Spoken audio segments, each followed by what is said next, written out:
Olá, bem-vindos à 15ª aula de Introdução à Física Estelar, principalmente sobre um dos tipos de cadáveres de estrelas depois de não serem mais estrelas, os anãs brancas. Mas primeiro vamos falar um pouquinho sobre estrelas binárias. Por que isso? Primeiro, porque podem ocorrer fenômenos interessantes em uma binária quando uma das duas estrelas é uma estrela morta. E segundo, simplesmente porque estrelas binárias são importantes e têm que ser tratados, e esta aula é um pouco curta sem isso, aí é um bom momento para encaixar este assunto. O que são estrelas binárias? São pares de estrelas que giram em torno do seu centro de massa em comum. Ao contrário do par Sol-Júpiter, por exemplo, ambos são estrelas. Tal que talvez a massa das duas seja comparável também, e de que esse centro de massa realmente fica bem entre as duas estrelas, e não pode-se mais fazer a aproximação de que um dos objetos está parado e o outro girando em torno. Por isso, também não escapamos de usar as fórmulas da aula 2, com a tal da massa reduzida e massa total. Não vale mais aquela aproximação que a gente fez no início da aula 2 e que a gente voltou a fazer na final da aula 2 por mostrar que ela é boa o suficiente de que um dos objetos está parado e o outro está girando em torno. Agora temos mesmo dois objetos girando em torno do centro de massa comum. Estrelas binárias não são apenas uma curiosidade rara ou algo assim, elas até são muito frequentes. Isso não é tão surpreendente se a gente lembra de 2 aulas atrás, onde vemos que estrelas nascem juntos frequentemente de uma nuvem de gás que colapsa e se fragmenta. Aí fica lógico que eles ocorrem em grupos de 2 ou mais. Elas são tão frequentes que corre esta frase entre astrônomos de que 3 em cada 2 estrelas é uma binária. Eu deixo como exercício para vocês tirar a conclusão desta frase de qual realmente é a razão entre estrelas isoladas e estrelas ocorrendo em pares, fazendo algumas suposições. Primeiro, supondo que só há estrelas isoladas e estrelas binárias, e de que de cada um você vê apenas uma parte. Uma estrela isolada você vê, e de uma estrela binária você vê apenas uma estrela, ou você vê os dois tão próximos que elas têm a aparência de uma estrela.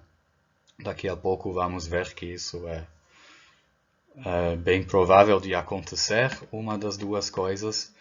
Aí, com estas suposições, você consegue estimar a razão estrelas isoladas, estrelas binárias, supondo que esta frase 3 em cada 2 estrelas é uma binária, vale.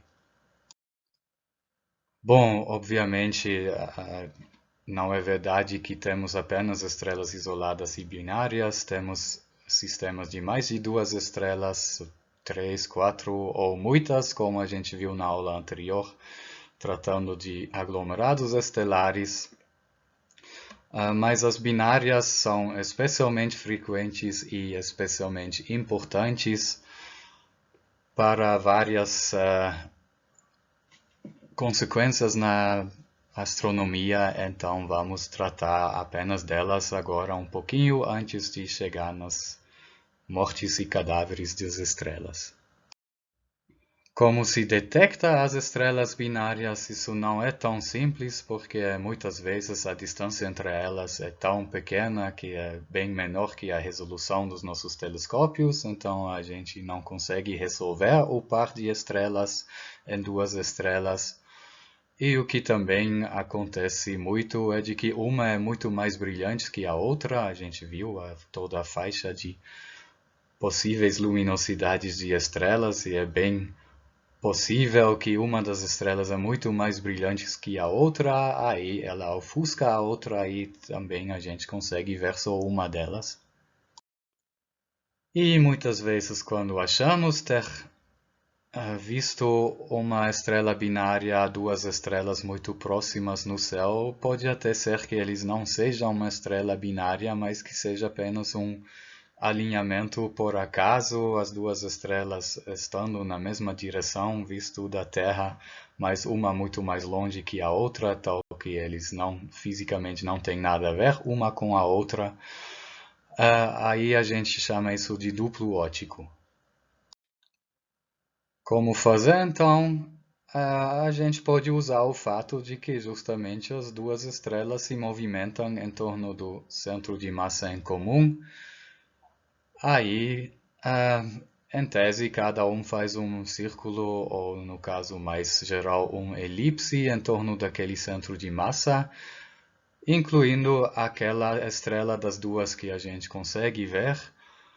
Aí, pelo movimento daquela estrela que a gente consegue ver, a gente consegue ver que ela gira em torno de algum centro no espaço e de que deve ter alguma outra estrela completando a binária e que explica porque a estrela que a gente vê gira em torno daquele centro. Então, devemos observar se as estrelas estão girando em torno de algum centro, se eles estão fazendo círculos ou elipses no céu. Mas dependendo de como a gente vê esse círculo que a estrela faz, talvez o movimento seja apenas ida e volta ao longo de uma linha, né? Se a gente vê a órbita da estrela, se diz edge-on, de dentro do plano dela, aí a gente só vê uma estrela indo ida e volta entre dois pontos. E esse movimento no plano do céu a gente chama de movimento próprio. Isso em geral é muito difícil, porque esse movimento próprio é muito pequeno. Se as duas estrelas estão separadas por um ângulo muito pequeno no céu, aí você pode imaginar que o movimento que cada uma delas faz também é muito pequeno em termos de ângulo por unidade de tempo.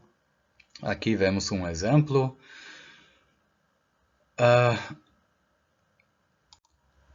Sirius é uma estrela binária, a única que a gente vê sob condições normais, com telescópios normais e a olho nu ainda mais assim. É Sirius A, seu parceiro é chamado de Sirius B, e os dois, a separação angular deles, entre eles no céu, varia entre 3 segundos de arco e 11 segundos de arco, e então o círculozinho que Sirius A faz no céu, o raio dele é desta ordem. E para piorar as coisas, esse círculozinho que ele faz é muito lento, demora uns 50 anos para fazer uma volta em torno do centro de massa. Aí o movimento de Sirius A no céu é muito lento mesmo. E ele, na verdade, é menor do que o movimento que o par Sirius A e B faz, porque estrelas que não fazem parte do mesmo grupo fazem movimentos entre si também. O par Sirius A e B faz um movimento em relação ao Sol, que faz que o movimento próprio que a gente vê de Sirius A é a sobreposição do movimento que o par faz, mais o movimento que Sirius A faz em torno do centro de massa do par Sirius AB.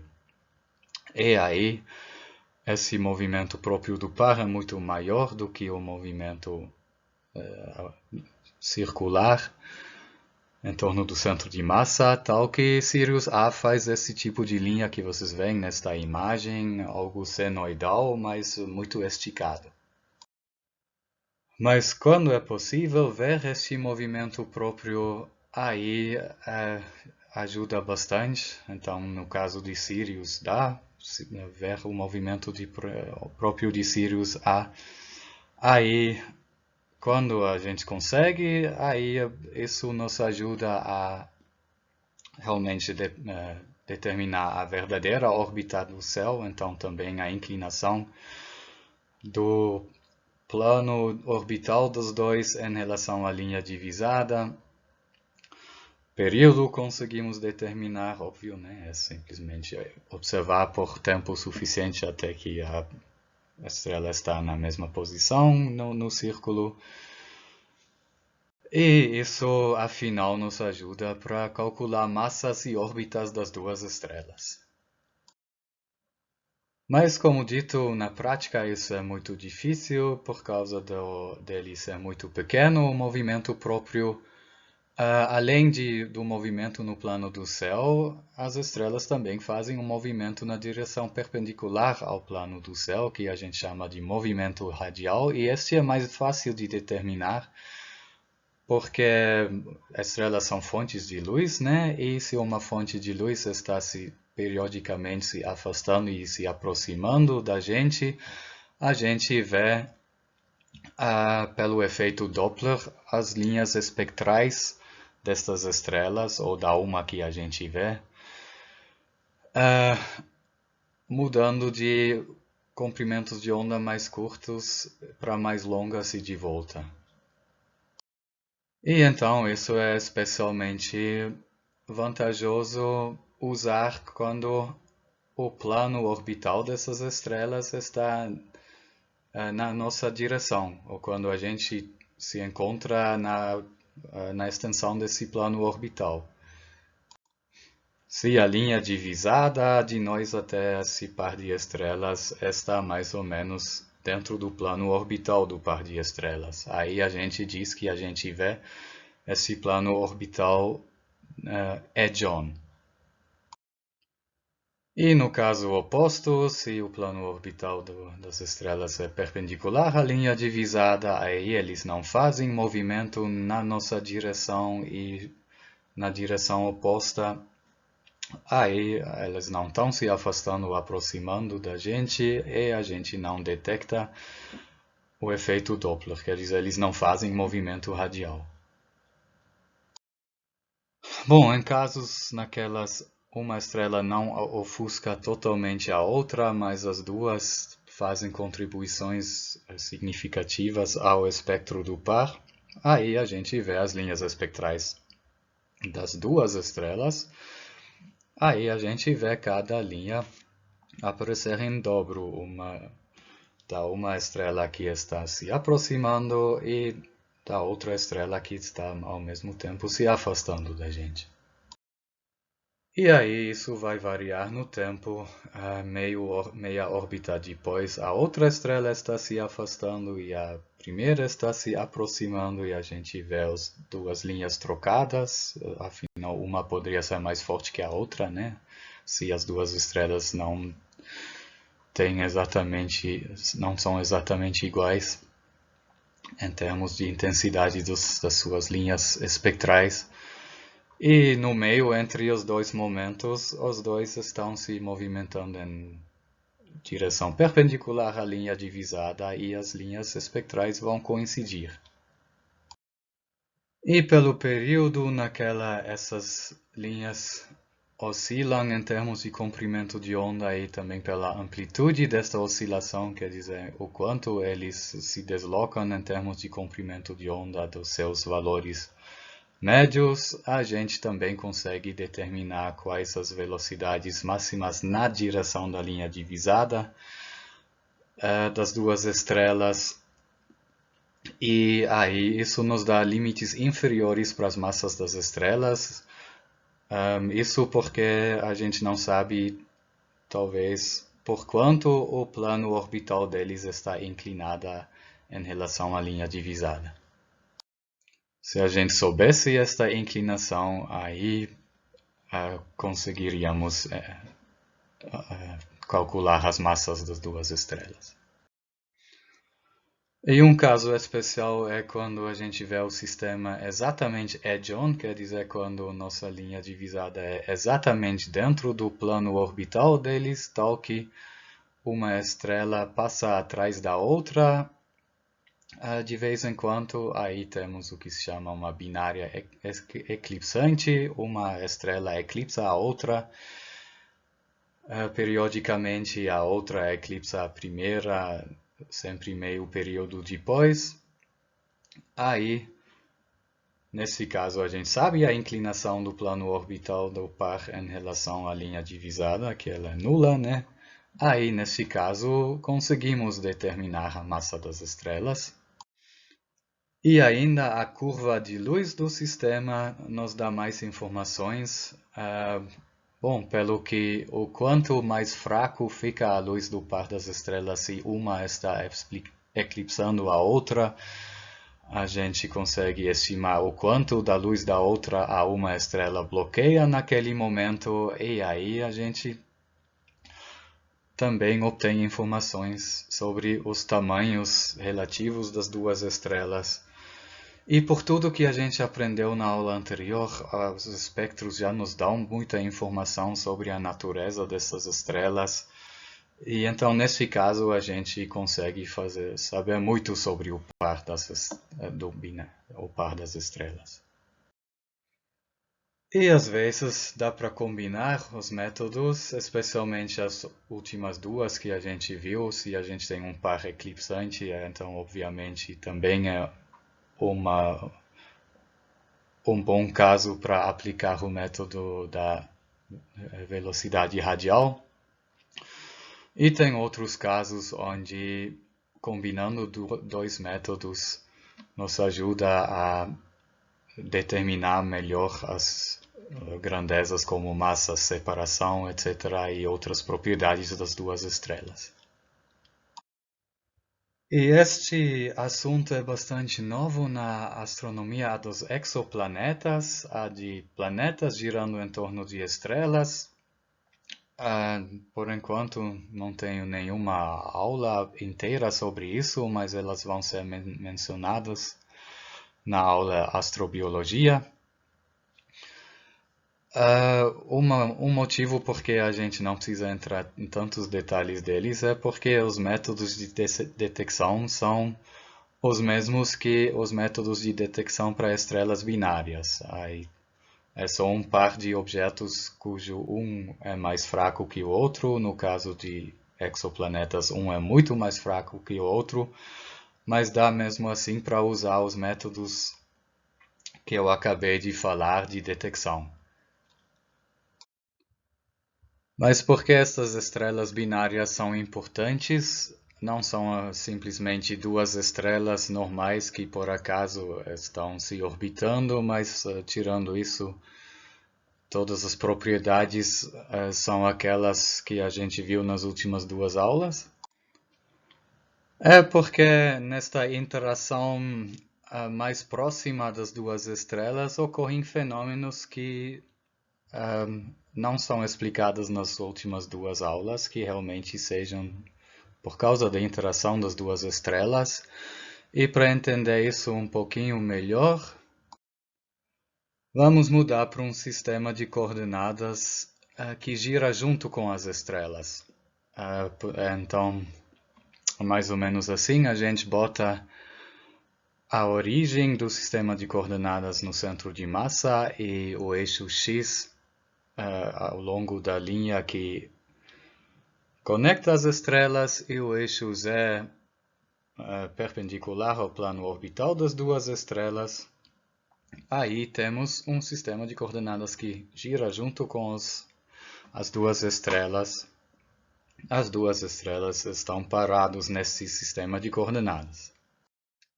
Vale a pena enfatizar que isso não é um sistema inercial. A gente aprendeu em fenômenos mecânicos que um sistema inercial ou de inércia é um sistema naquele valem as leis de Newton, vale a física newtoniana.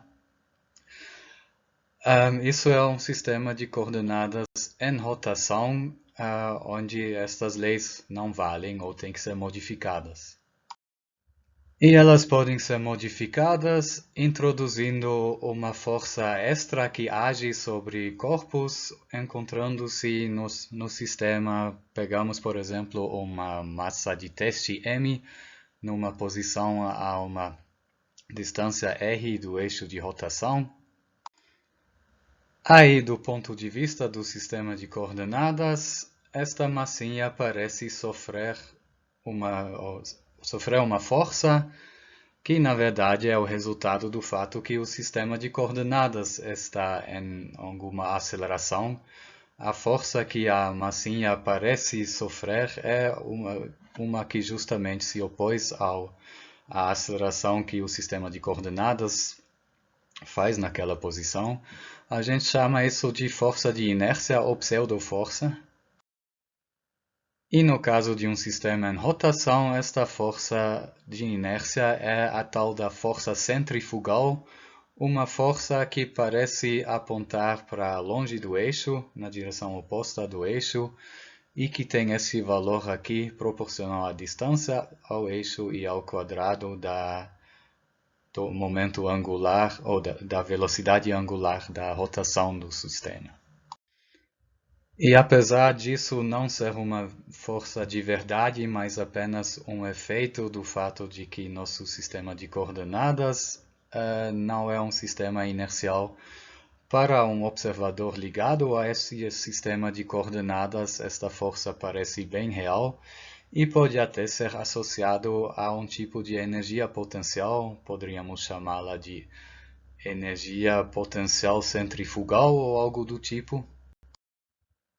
E esta energia potencial podemos obter pegando o negativo da integral de linha sobre esta força a partir de algum ponto de referência, algum ponto zero desta energia potencial, igual como em fenômenos mecânicos se faz com outras forças conservativas também. No caso, obtemos este valor, então uma potencial proporcional ao quadrado da distância até o eixo,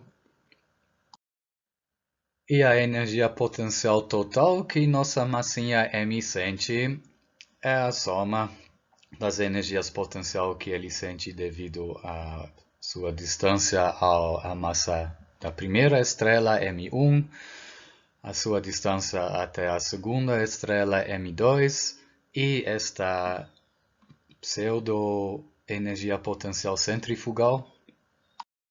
E dividindo esta energia potencial pela massinha da massa de teste, aí obtemos seu potencial.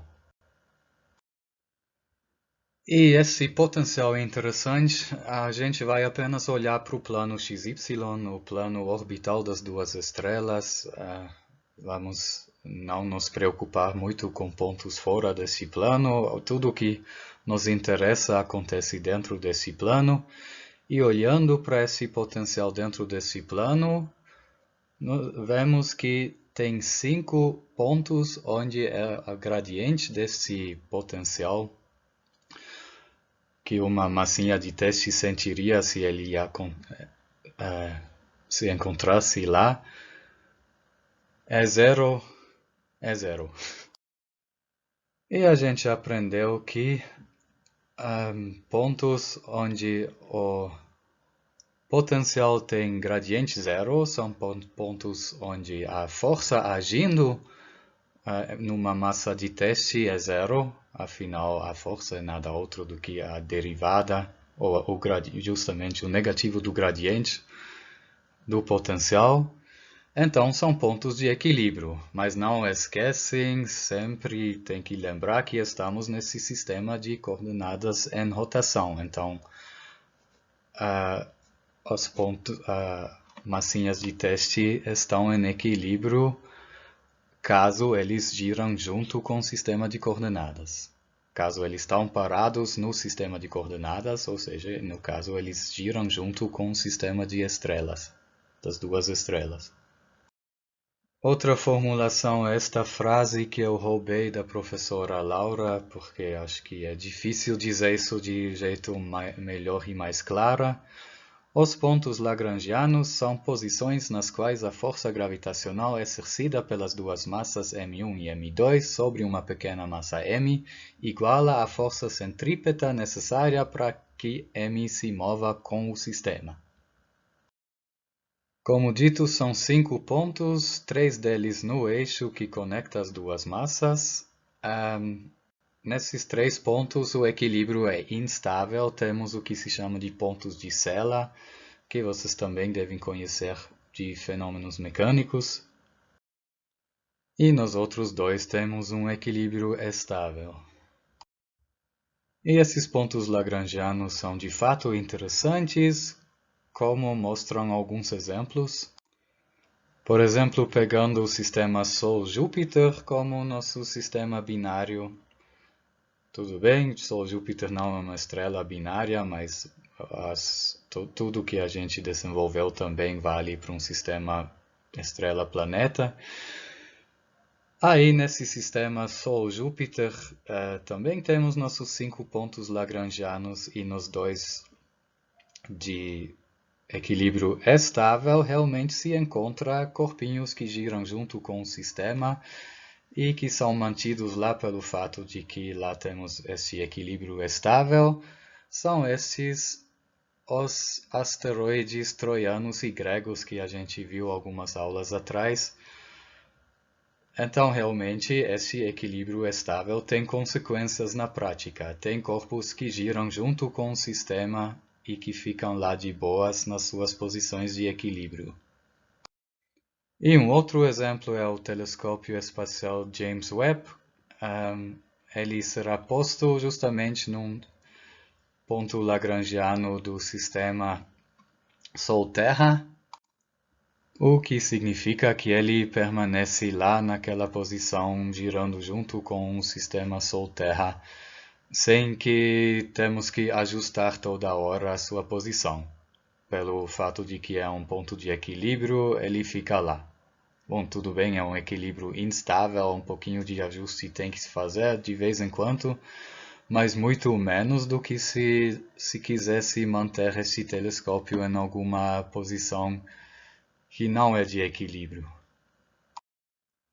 E um outro ponto desses lagrangianos que tem aplicações na prática é aquele que fica justamente entre os 2 corpos, o ponto lagrangiano L1.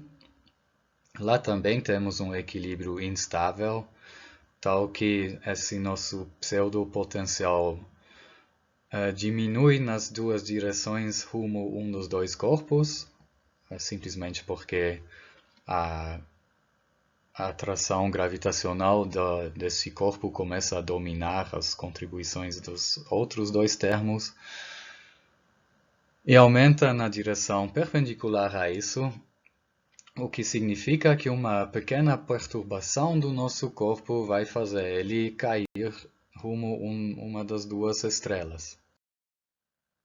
E a superfície equipotencial que passa exatamente pelo ponto lagrangiano L1 também se destaca. Ela é desenhada aqui, ela tem esse formato de 2 coxinhas que se tocam exatamente nos seus pontos. O fato de ela ser uma superfície equipotencial significa que esse nosso pseudopotencial, a gente está falando do potencial referente ao nosso sistema de coordenadas em rotação, né? Esse nosso pseudopotencial tem o mesmo valor ao longo desta superfície, tem um valor mais alto fora dessa superfície e dentro dessa superfície valores mais baixos, tal que um corpo que fica no interior de uma dessas coxinhas se sente atraído pela estrela que fica mais ou menos no centro daquela coxinha. Então, um corpinho de teste no interior de uma das coxinhas vai querer cair rumo à estrela central da coxinha. E por que esse lóbulo de Roche é interessante? Se uma das 2 estrelas cresce muito, o que acontece durante certas fases da vida estelar, como vocês sabem da aula anterior, a superfície dela cresce em geral ao longo de superfícies equipotenciais e certa hora talvez ela alcance exatamente o tamanho daquela coxinha da lóbulo de Roche daquela estrela faz parte, aí ela vai encher exatamente a sua coxinha. E se ela cresce ainda um pouquinho mais, aí o material da estrela vai ter para onde escapar. Aquele ponto onde ela toca a coxinha da outra estrela é um ponto, a partir daquela o potencial diminui de novo. Então qualquer material que vai além desta lóbulo de Roche vai querer cair rumo a outra estrela. Bom, mas já que estamos num sistema de coordenadas em rotação, o material que cai de uma estrela para outra não cai simplesmente em linha reta para outra, mas sofre uma deflexão no caminho, tal que ele talvez vai parar numa órbita em torno desta estrela, e se isso acontece com muito material da outra estrela, aí todas essas órbitas juntas vão formar um disco que se chama disco de acreção. Um disco através daquele material pode cair acima da outra estrela. É um mecanismo que a gente já viu antes. Os anéis de Saturno são mantidos em forma de disco pelo mesmo fenômeno. Os discos protoestelares, mais para frente a gente vê outros exemplos de sistemas na astronomia que se sentam num disco, por exemplo, em galáxias em forma de disco. E forças de fricção dentro do disco podem fazer com que as partes interiores perdem momento angular e caem cada vez mais perto da estrela. E as partes exteriores desse disco ganham momento angular e vão se sentar em órbitas cada vez maiores, tal que o disco ganha de tamanho e as partes interiores realmente talvez consigam cair em cima da estrela. Como se sabe que isso acontece?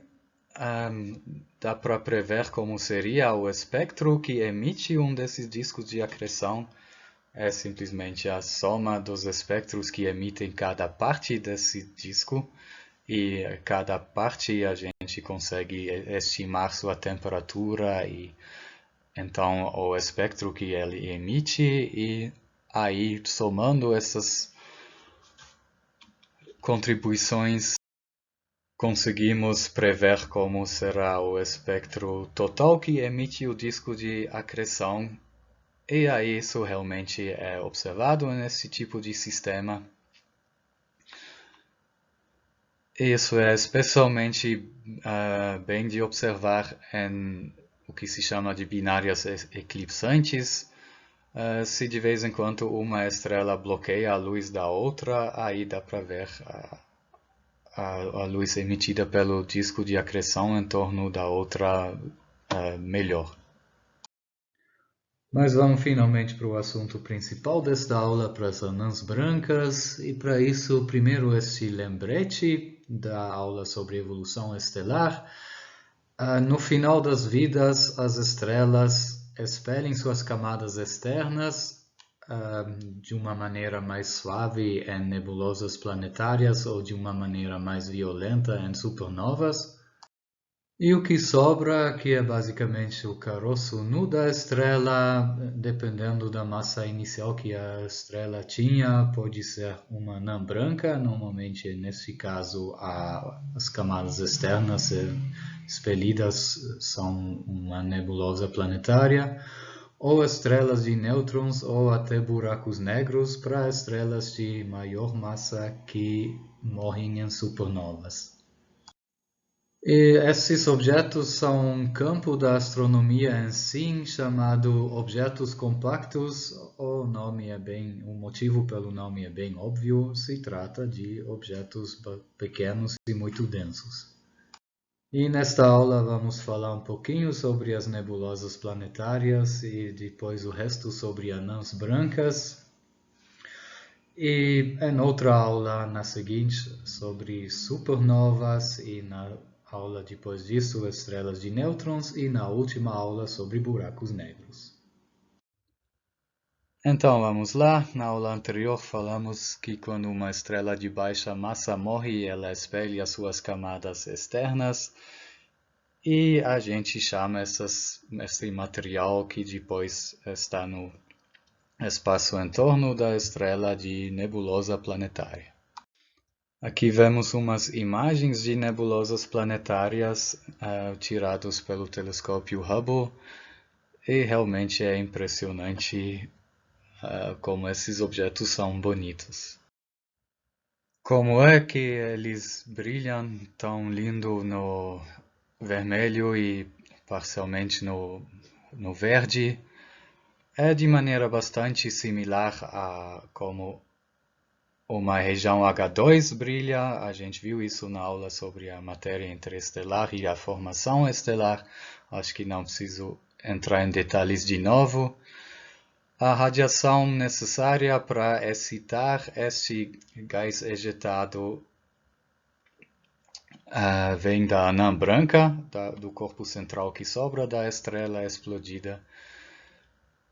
E todo o resto de como eles brilham a gente já viu na aula sobre matéria interestelar.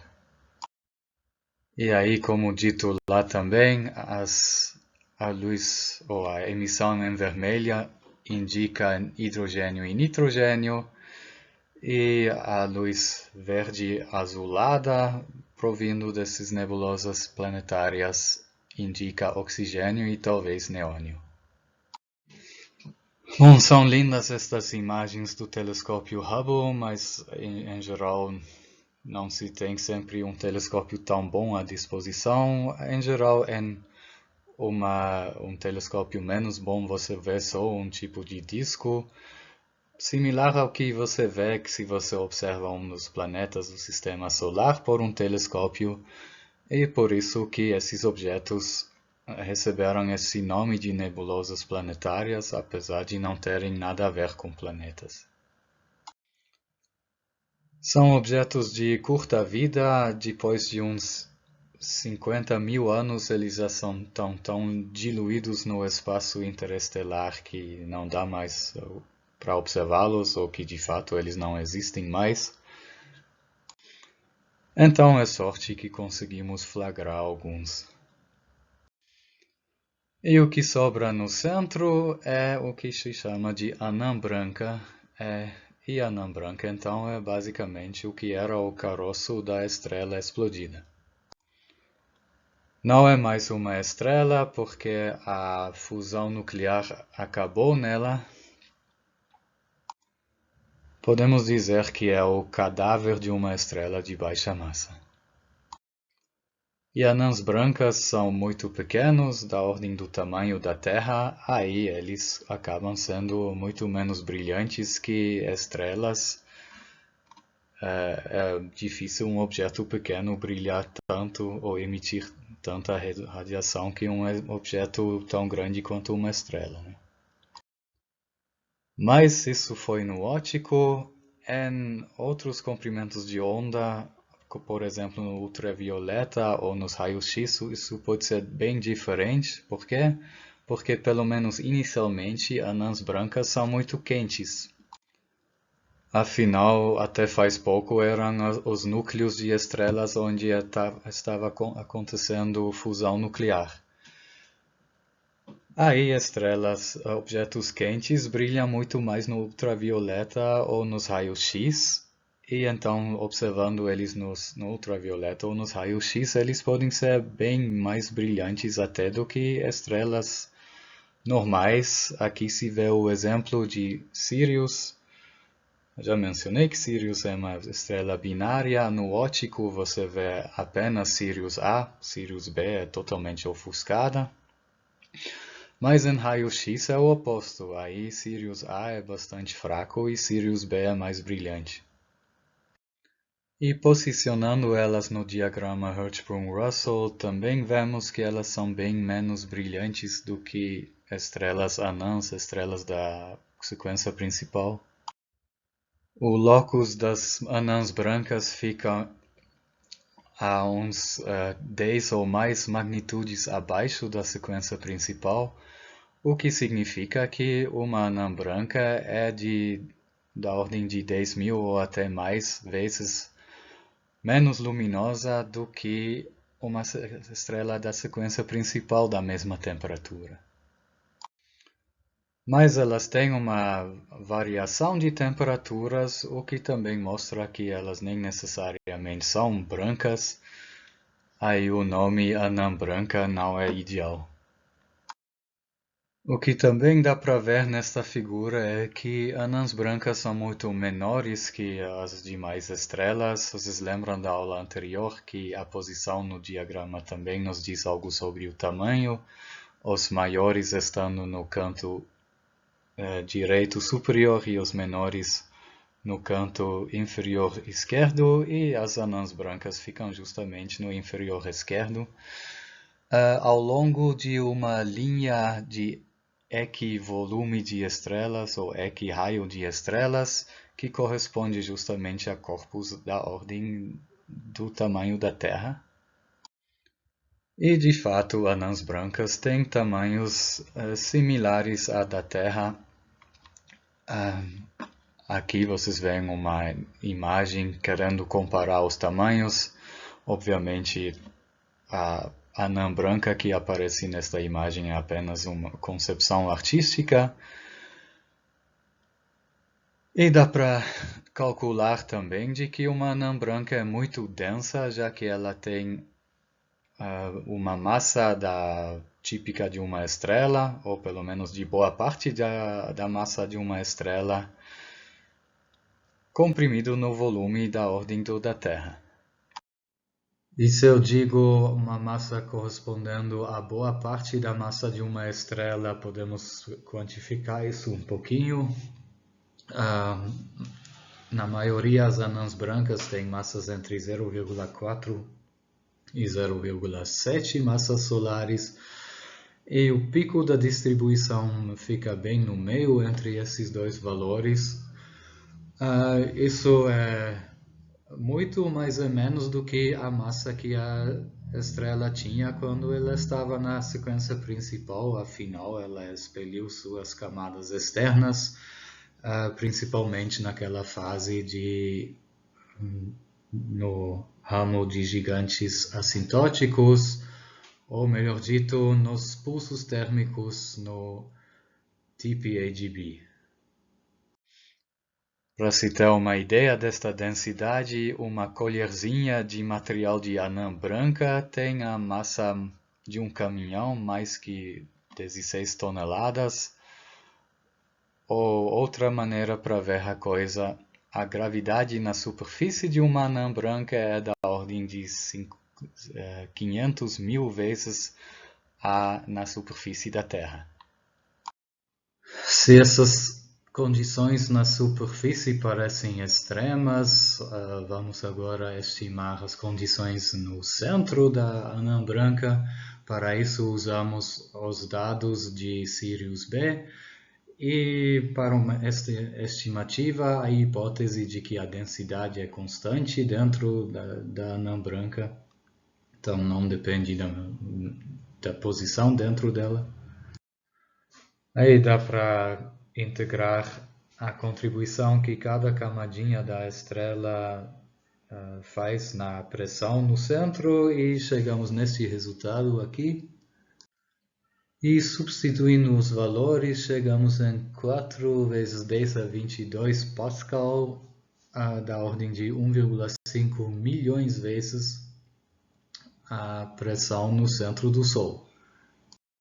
Também conseguimos estimar a temperatura central usando esta equação da aula anterior das estrelas, a equação de transporte de energia por radiação. E para integrar isso, vamos fazer algo que seu prof de FUVI ficaria chocado. Não contem para ele, por favor. Em lugar de subdividir o intervalo de integração em intervalinhos infinitesimalmente pequenos, como normalmente se faz, a gente subdivide ele em um intervalo. Aí o dt vira a diferença em temperatura entre superfície e centro, e o dr a diferença em raio. E, obviamente, isso é nada outro do que o próprio raio da anã branca menos zero. E os valores de L, R e T que a gente substitui são os valores que essas grandezas tomam nas bordas da faixa de integração, no caso de L e R na superfície da anã branca e no caso de T no centro da anã branca. E agora temos de um lado um TC, de outro lado um TC, 1 sobre TC na terceira. Jogando isso para o outro lado, conseguimos explicitar o TC, que agora aparece na quarta potência, tirando a quarta raiz. Então obtemos este valor para a temperatura no centro da anã branca. Ainda falta o valor da opacidade que usamos nesta equação. A gente vai usar um valor típico para espalhamento por elétrons. E chegamos em 76 milhões de Kelvin, o que é uma temperatura alta o suficiente para queima de hidrogênio acontecer. O fato que ela não acontece é simplesmente porque não tem mais hidrogênio suficiente no centro da anã branca. Bom, obviamente, aquela suposição de densidade constante em todo o interior da estrela, a gente sabe que é totalmente errada. A gente viu perfis típicas de densidade no interior de uma anã branca e também aquela integração em um passo que a gente fez é puro horror. Mas foi só para fazer uma estimativa de ordens de grandeza e para isso dá para fazer e o valor que obtemos pelo menos está na ordem de grandeza certa. Bom, pessoal que trabalha com elas fazem uma classificação por espectro. A gente não vai usar isso para nada nessa disciplina, então vou passar rapidinho por cima. Mas só caso vocês vejam isso em algum lugar, pelo menos já ter ouvido falar disso. Essas classificações todas começam com D de dwarf. E aí tem tipos de A, DA, DB, DC, DQ, DZ. Tem os que apenas têm linhas de hidrogênio, os que têm de hélio, mas não de hidrogênio, etc. Dependendo das linhas de absorção que você observa no espectro da anã branca, você classifica de outra maneira. Uma coisa que distingue essas linhas de absorção das linhas de absorção dos mesmos elementos em estrelas normais é que elas são muito mais largas no espectro de anãs brancas. Isso porque tem pressões muito mais altas nas superfícies das anãs brancas, o que alarga linhas espectrais. A gente não vai entrar em detalhe como. Quem quer saber isso, recomendo de novo esta disciplina Introdução à Física Estelar, lá explicada, porque pressão alta resulta em linhas espectrais mais largas. Mas no caso, isso ajudou também a confirmar que anãs brancas realmente são tão densas e têm estas pressões que os modelos preveem que eles deveriam ter. E cuidado também com esses elementos que se vê no espectro, podem ser bem diferentes do que os elementos que realmente dominam nos interiores desses anãs brancas. Isso porque o material mais pesado provavelmente já desceu até o centro da anã branca pela gravitação muito forte. Um bom exemplo são aquelas anãs brancas DA, né? Acabei de dizer que numa anã branca praticamente não sobra hidrogênio e os anãs brancas Da só têm linhas de hidrogênio no espectro. Isso de fato só é na superfície e no interior a história é bem diferente. E então a verdadeira composição química de uma anã branca é em geral bastante simples. Consiste na maior parte de 1, 2 ou no máximo 3 elementos altamente ionizados, que são os últimos que a estrela produziu no seu núcleo durante a sua vida.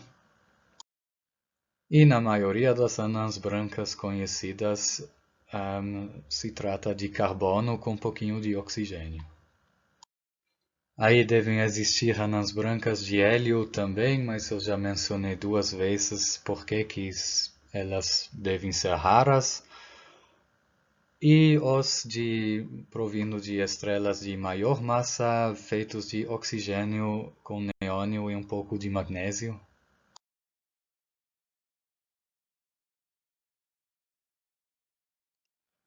Mas a maioria, então, principalmente de carbono.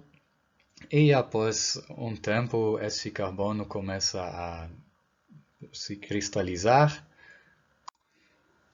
Ou seja, com o tempo, as anãs brancas se tornam gigantescos cristais de carbono, o que leva alguns astrônomos a chamá-los de diamantes gigantes. A comparação não é tão boa assim, porque obviamente a densidade é muito mais alta do que de uma diamante e também a estrutura cristalina não é a mesma do que no diamante. Conclusão que podíamos ter tirado também do que foi falado na aula anterior é de que as anãs brancas, principalmente feitos de carbono e um pouquinho de oxigênio, são os caroços mortos de estrelas de até 4 massas solares. E as de oxigênio com um pouquinho de neônio e magnésio de estrelas de 4 a 8 massas solares. Bom, afinal vou dizer mais uma vez porque as de hélio devem ser raras. Estrelas que viram de maneira natural anãs brancas de hélio, que simplesmente são estrelas que queimam apenas hidrogênio no seu núcleo e depois morrem, teriam massas a menos que uma meia massa solar e tempos de vida maiores do que a atual idade do universo, quer dizer que elas não estariam nesta fase de anã branca ainda. O fato de que observamos mesmo assim anãs brancas feitos de hélio é de que eles surgiram de outra maneira. Acha-se que devem ter sido núcleos de hélio de estrelas que ainda nem estavam perto de morrer, mas que perderam as camadas externas de outra maneira por interação com outras estrelas e aí viraram anãs brancas. É bom mencionar isso também, igual como estrelas normais, anãs brancas também podem ser variáveis e tem certos tipos de anãs brancas que o são. Tipicamente, anãs brancas pulsam em vários modos ao mesmo tempo. E estes a gente já mencionou na aula sobre estrelas variáveis, mas só muito rapidinho. Se você cruza a faixa de instabilidade com a sequência das anãs brancas, aí você obtém anãs brancas variáveis. Eles são chamados ZZ7, nome do protótipo deles, ou também de DAV. O DA é do tipo espectral DA e o V de variable, de variável. Só de lembrete, anãs brancas DA são aquelas que têm linhas de hidrogênio dentro. E estas ZZ7 têm tipicamente pulsações não radiais e que variam em período de 100 a 1000 segundos. Onde a DAV é a DBV, então temos também as anãs brancas variáveis DBV, são análogos ao que com os espectros Debye, aqueles de hélio. E mais para a esquerda, bem no início da sequência de anãs brancas, temos os PNNV e os DOV. Os PNN é de Planetary Nebula Nuclei e o DO, não sei para que isso é um siglo, mas é um tipo espectral que marca a transição para a anã branca. Então, isso são típicas anãs brancas variáveis no começo da sua vida como anã branca. E por que as anãs brancas não colapsam? Dá para calcular que a pressão térmica não é o suficiente para evitar o colapso gravitacional da anã branca.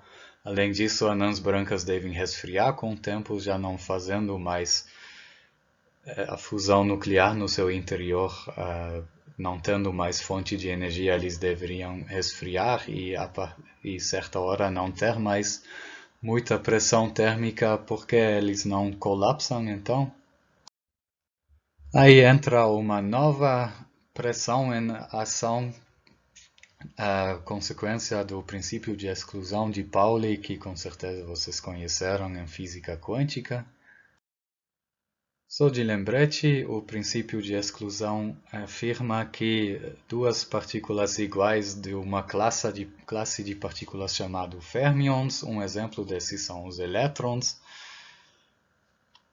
não podem encontrar-se no mesmo estado quântico. Podemos dizer isso causa, entre outras coisas, de que dois elétrons num átomo não podem estar no mesmo orbital com o mesmo spin, e que causa, afinal, de que em átomos com muitos elétrons, os elétrons se encontram em camadas diferentes. E similar àquele princípio de construção que se viu na física quântica ou em interações atômicas e moleculares, de que quanto mais elétrons se tem em estados de tanto mais alta energia, alguns devem se encontrar. Isso ocorre também com os elétrons de uma anã branca. E lá a consequência é que quanto mais elétrons temos, tanto maior é a energia dos mais energéticos deles, tanto maior é a velocidade máxima dos elétrons e tanto maior é a pressão que esses exercem. E vamos tentar estimar esta pressão de degenerescência eletrônica. Para isso, usamos o fato de que elétrons são fermions, partículas com spins semi-inteiros, aquelas que obedecem ao princípio de exclusão de Pauli. E as energias de fermions são distribuídas segundo esta distribuição aqui, chamada de distribuição de Fermi, que acredito que vocês verão em fenômenos térmicos. Em IAM, esta distribuição também é mencionada. E esta fórmula descreve uma função desse tipo, basicamente para energias baixas ela é 1, para energias altas é 0, e a transição ocorre perto do valor εf, que é chamada de energia de Fermi, e dependendo da temperatura, que também aparece nesta fórmula, né, esta transição é menos ou mais rápida.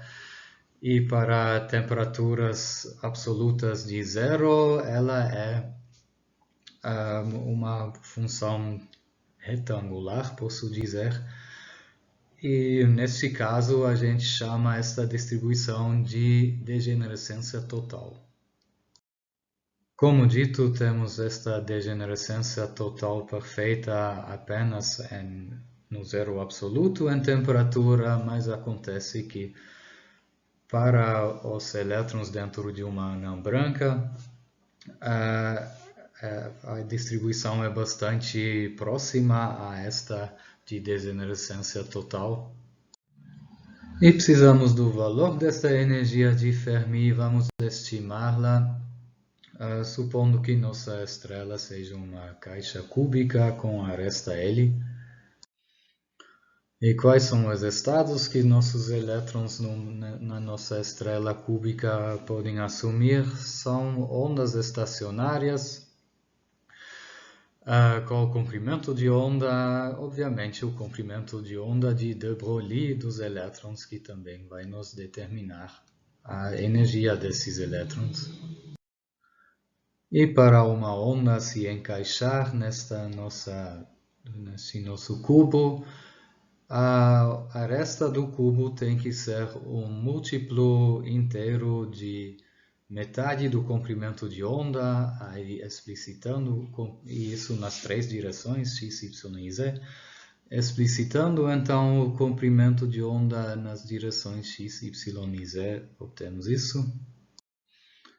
E sabemos das relações de de Broglie que o momento linear de uma onda com comprimento de onda lambda é a constante de Planck dividido por lambda.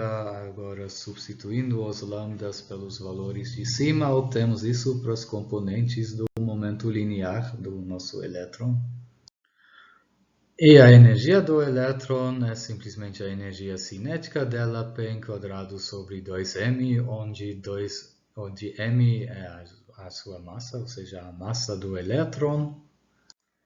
E P, obviamente, é o módulo do vetor dado pelos componentes Px, Py e Pz. E substituindo Px, Py e Pz de cima, obtemos isso. E podemos escrever o nx enquadrado mais ny enquadrado mais nz enquadrado como n enquadrado. Aí n é obviamente o módulo do vetor dado pelos componentes nx, ny e nz. Ou seja, o momento em unidades de h sobre 2L. Copiei o último resultado para cá para continuar trabalhando com ele. E agora, cada combinação de números inteiros nx, ny e nz corresponde a um estado de um elétron, melhor dito, a dois estados, porque o elétron ainda pode ter spin para cima e spin para baixo. E assim podemos calcular o número de estados até um dado valor de n. Simplesmente é todas as combinações nx, ny, nz, cuja soma dos quadrados é menor que n enquadrado, e isso corresponde a bola no espaço nx, ny, nz com raio n. Aí o número de estados corresponde àqueles volume desta bola dada por 4π terços n no cubo. Temos que dividir por 8 ainda, porque o estado com nx e com menos nx é a mesma onda estacionária, simplesmente na ida e na volta, e mesma coisa para ny e menos ny e nz menos nz.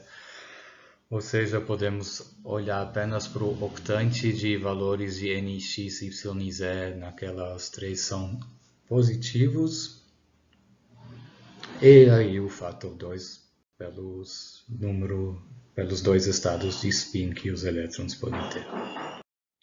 E aí vice-versa, para calcular agora o n máximo para o número Ne de elétrons, explicitamos nessa fórmula o n. E já que esse n corresponde às energias máximas que os nossos elétrons têm na distribuição, a energia que corresponde a esse n é justamente a energia de Fermi. Aí, para obter esse valor, a gente escreveu o número de elétrons como o volume vezes a densidade de elétrons, e o volume é simplesmente a aresta no cubo. Aí se corta esse L no cubo e obtemos esse valor aqui. Mas a densidade de elétrons podemos escrever como o número de elétrons por núcleo vezes núcleon vezes a densidade de núcleons. E num material totalmente ionizado, o número de elétrons que um dado átomo contribui é igual ao seu número de carga Z. E o A, obviamente, é o número total de núcleons que um átomo tem. E podemos substituir isso em cima para Ne. E se vê que a energia de Fermi é proporcional à densidade na potência 2/3. De novo, vamos fazer uma grande simplificação. Para continuar nosso cálculo, vamos supor que todos os elétrons têm o mesmo momento linear, chamamos isso de P minúsculo. E aí a gente ainda usa também a relação de incerteza de Heisenberg, que vocês conhecem com certeza de física quântica, que diz que o produto das incertezas na coordenada, na posição x e no momento linear em x é da ordem da constante reduzida de Planck. E tomamos como incerteza na posição, na direção do x, a aresta do cubinho que o elétron ocupa. E aí uma estimativa para incerteza no momento na direção do x é dada pela relação de Heisenberg. Mas para um elétron que no tempo não se desloca, pelo menos se você toma tempos longos o suficiente, aí seu momento linear em média é zero.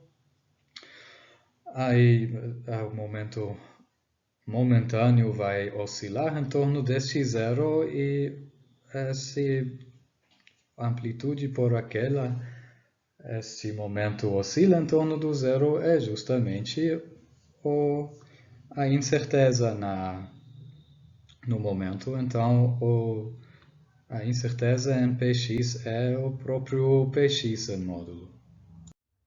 E já que estamos no caso isotrópico, onde movimentos nas três direções das coordenadas dão no mesmo, aí podemos dizer que em todas as três direções o momento tem a mesma distribuição, então que podemos dizer que Px, Py e Pz em módulo são iguais. E que P é simplesmente a raiz da soma dos quadrados dos três, e sendo os três iguais, seria a raiz de 3 vezes qualquer um deles, Px, por exemplo, como escrito aqui. Substituindo o Px de cima, copiamos isso para cá e agora vamos usar de fenômenos térmicos da teoria cinética dos gases esta expressão da pressão de um gás de partículas com densidade Ne, momento linear P e velocidade V. A ideia é calcular, botar seu gás numa caixa imaginária, calcular com qual força as partículas batem na parede da sua caixa, e cada vez que uma partícula bate na parede, ela transfere o seu momento linear para a parede, na verdade em duplo, e o número de vezes que ela bate na parede vai depender da velocidade que ela vai ida e volta entre as paredes. Aí dá para tornar esta fórmula plausível, com certeza vocês deduziram em fenômenos térmicos. E a velocidade é nada outra do que o momento linear dividido pela massa. Aí temos o momento linear em quadrado aqui.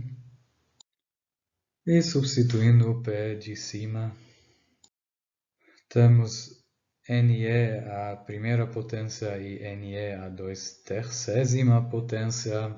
Aí, juntando os dois, temos Ne elevado a 5/3. Bom, como mencionado, a gente fez de novo umas simplificações esdrúxulas para chegar nisso. Temos que aplicar várias correções, digamos, geométricas para levar em conta que a estrela não é um cubo, que os elétrons não ocupam cubinhos, etc. Dá para levar isso em conta propriamente. Isso simplesmente gera mais um fator 3π² elevado a 2/3 dividido por 5 para nosso termo, mas qualitativamente continua o mesmo.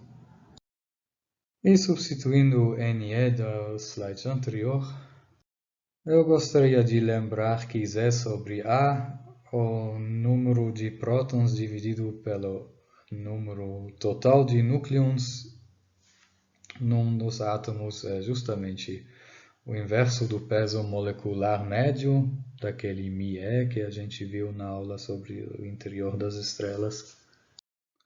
E para o material numa anã branca, que é principalmente carbono e oxigênio, vale que os átomos têm metade dos seus núcleons sendo prótons, ou seja, Z sobre A é 1/6. Olhando de novo para esse termo para a pressão de degenerescência, ela nos dá justamente a pressão como alguma constante, vezes alguma potência da densidade, a potência 5/3. Isso é exatamente uma relação politrópica. Vocês lembram que a gente apresentou esta classe de modelos numa das aulas da primeira metade da disciplina. Se trata então de um politropo com gama igual a 5/3 ou n o índice politrópico de 1/6. E naquela aula também vemos que um politropo com esse índice politrópico tem esse perfil de densidade. Outra coisa interessante, olhando bem para o termo, é que a temperatura não aparece, então uma pressão que não depende da temperatura, mas ela aumenta sim com o número de elétrons na anã branca, então ela aumenta com a massa. Aí dava para suspeitar que quanto mais massa, tanto mais pressão, a anã branca fica maior com mais massa, mas não, porque a gravitação também aumenta se você aumenta a massa da anã branca, e a gravitação aumenta até mais do que a pressão aumenta, tal que o resultado líquido de aumentar a massa é de que a anã branca encolhe. E queremos saber qual grande é uma anã branca de dada massa, ou a relação entre massa e volume, ou a relação entre massa e raio. Pegamos a pressão que determinamos mais cedo sob aquela suposição de que a densidade é constante no interior da nossa anã branca, e igualamos esta pressão com a pressão de degenerescência, como é feito aqui. Usamos de novo a densidade constante para escrever a densidade em função de massa e raio da estrela. Substituindo isso e explicitando o raio, obtemos que o raio depende desta maneira da massa. Da anã branca está cheio de constantes, algum valor constante dividido pela terceira raiz da massa. Bom, tudo bem, a gente fez esta suposição ruim de novo de que a densidade é constante, mas fazendo melhor a gente chega num valor por um fator 2 diferente, mas a dependência qualitativa entre massa e raio continua válida, fazendo o cálculo um pouco mais sofisticadamente. E obtemos, como já tínhamos mencionado, de que a massa diminui com o raio, respectivamente, vice-versa, como mostra este gráfico, e a massa acaba sendo inversamente proporcional ao cubo do raio. E o cubo do raio é proporcional ao volume, ou seja, a massa é inversamente proporcional ao volume, o que também podemos escrever assim, como o produto de massa e volume é constante. E a densidade até que é proporcional ao quadrado da massa. Então, bizarro se a gente aumenta a massa da anã branca, o raio diminui, ela encolhe enquanto você empacota cada vez mais massa nele, e aí a densidade aumenta e tende a infinito. Obviamente isso alguma hora tem um limite, mas talvez não do jeito que vocês suspeitavam.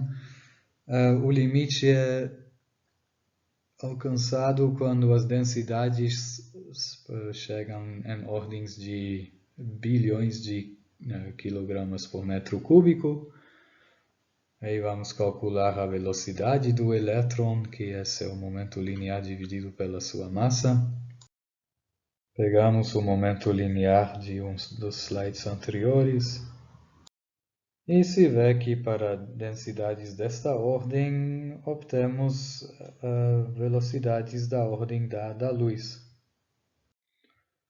E essas são velocidades relativísticas, e teríamos que usar o termo relativístico para relação entre velocidade e momento linear do elétron. V igual P sobre M não vale, então não podemos simplesmente fazer esta substituição no termo que calcula a pressão. Obtemos resultados muito melhores se digamos que para momentos lineares muito altos a velocidade tende a dar luz, então podemos na fórmula simplesmente substituir a velocidade pela da luz. Aí obtemos isso. A pressão, neste caso, é proporcional à densidade só na quarto-tercésima potência. Isso também é um politrópico e a gente tratou dele naquela aula sobre modelos politrópicos. A gente chamou ela na época de estrela de Eddington. E esse politrópico tem um perfil ainda mais concentrado no núcleo do que o anterior, mas esse também não depende da temperatura. E podemos ver os dois casos, n igual 1,6 e n igual 3, como casos limite para anãs brancas, para os limites para anãs brancas de baixa massa e de alta massa. E como é para esse limite para massas altas, a relação massa-raio esquisitamente fica até pior que antes, no sentido de que a estrela encolhe ainda mais rapidamente se você empacota cada vez mais massa nele. Isso porque há cada vez menos pressão. E agora não temos que o raio tende a zero quando colocamos massa cada vez mais acima, mas que ela alcança zero já para uma massa finita, que é justamente a massa para que os elétrons alcançam a velocidade da luz. E acima disso, os elétrons não conseguem mais conter a gravidade com sua pressão de degenerescência. Vamos calcular esta massa limite. De novo, igualamos a pressão central. Este termo já vemos duas vezes nesta aula. Há agora esse novo termo para pressão de degenerescência eletrônica e ainda substituindo de novo a densidade pela massa por volume da anã branca. Aí, neste caso, o raio se corta e aí temos simplesmente um valor para a massa que não depende do raio e que é da ordem de 0,44 massas solares. Bom, só para lembrar, usamos aquelas aproximações esdrúxulas de densidade constante, por exemplo. Aí, fazendo isso de maneira mais correta, você obtém um valor uns 3 vezes maior, mas da mesma ordem. E quem fez isso primeiro foi o Subrahmanyan Chandrasekhar e ganhou o prêmio Nobel para isso. Então ele conseguiu calcular esta massa limite para anãs brancas, que também se chama de massa de Chandrasekhar. E de fato, pelas observações, isso parece ser mesmo um limite superior para as massas das anãs brancas. Então agora podemos juntar os dois regimes para obter a relação massa-raio para todas as massas. Para massas baixas, então o raio cai com a terceira raiz da massa. E quando as massas ficam mais altas, o raio cai para zero para aquele valor da massa de Chandrasekhar. Como já mencionado, anãs brancas, sendo suportado por aquela pressão que não depende da temperatura, vão irradiar lentamente sua energia para fora e resfriar-se a volume constante.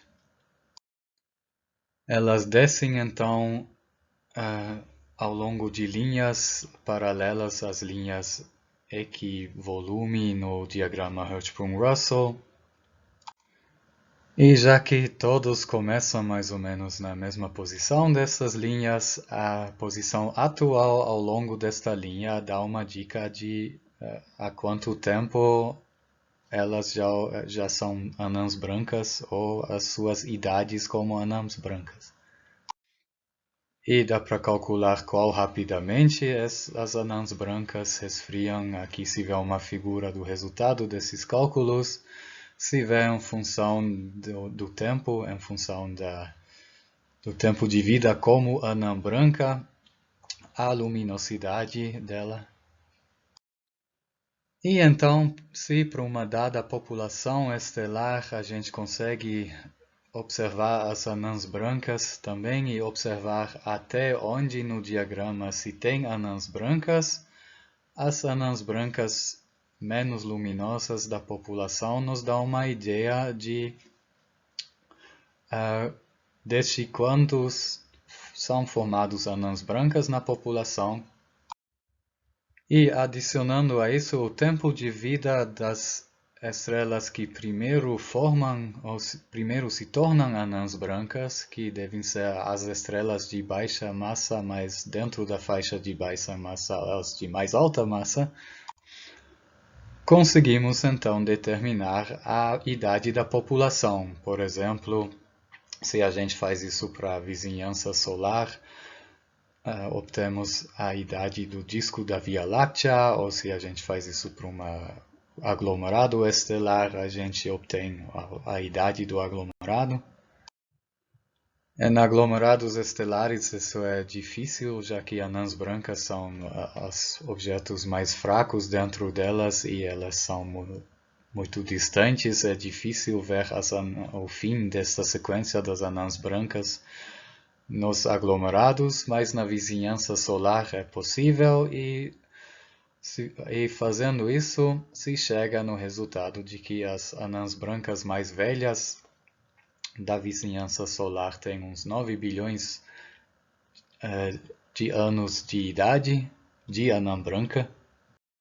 E somando a isso o tempo de vida que eles devem ter tido antes de se terem tornados anã branca, basicamente o tempo de vida de uma estrela de baixa massa da massa mais alta de estrelas de baixa massa, da ordem de 8 massas solares, que é de 300 milhões de anos, chegamos ao resultado de que a vizinhança solar e com ela o disco da Via Láctea deve ter uns 9,3 bilhões de anos de idade.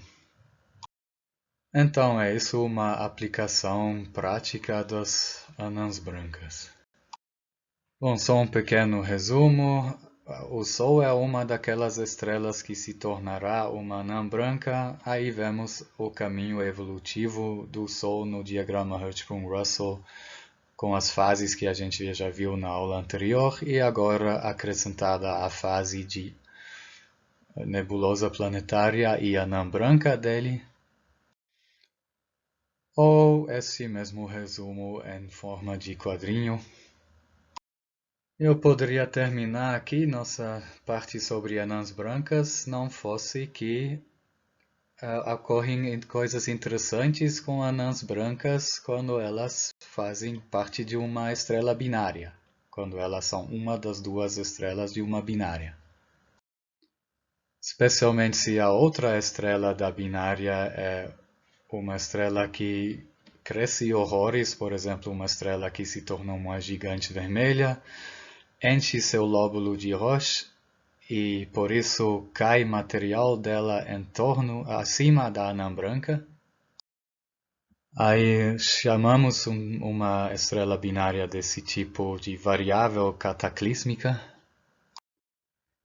E o que pode acontecer neste caso é que o material caindo acima da superfície da anã branca reacende rapidinho a fusão nuclear lá.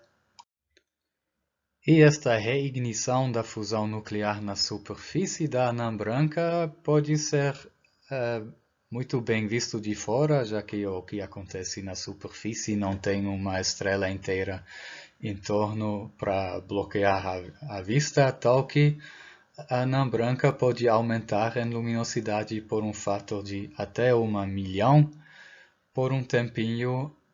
Aí uma anã branca que talvez nem era visível antes, de repente aparece no céu, um fenômeno que por isso às vezes é chamado de nova. Parece que apareceu uma nova estrela. Bom, a nova depois de um tempinho já some de novo, da ordem de um mês talvez. Mas sendo que a anã branca continua nessa sua binária cataclísmica, pode acontecer de cair de novo material em cima dela e tudo acontecer de novo, então novas podem se repetir. E com cada vez mais material caindo acima dela, pode ser que a anã branca alcance aquele limite de massa máxima possível de uma anã branca, aquela massa de Chandrasekhar. E aí acontece a versão super da nova, por isso chamada de supernova. Bom, a gente viu na aula anterior que supernovas também podem acontecer de outra maneira, no final da vida de estrelas de alta massa. Aí tem vários tipos de supernovas. Este aqui de uma anã branca alcançando a massa de Chandrasekhar a gente chama de supernova 1A. O motivo para isso daqui a pouco vamos ver esta classificação. Bom, o que acontece em detalhe não é bem entendido ainda, mas envolve com certeza a reignição das fusões nucleares na anã branca. Talvez ocorra algo tipo todo o carbono e oxigênio da anã branca é transformado em elementos mais pesados numa reação de cadeia ou algo assim. E por envolver novas reações nucleares, essas supernovas desse tipo também são chamadas de supernovas termonucleares. E são entre as fontes de ferro e níquel no universo. e até de elementos mais pesados ainda, já que durante a própria explosão temos condições tão extremas que várias reações endotérmicas podem acontecer e os elementos mais pesados também podem ser criados. Mas mais sobre supernovas na aula que vem. Para hoje terminamos as anãs brancas. Até a próxima.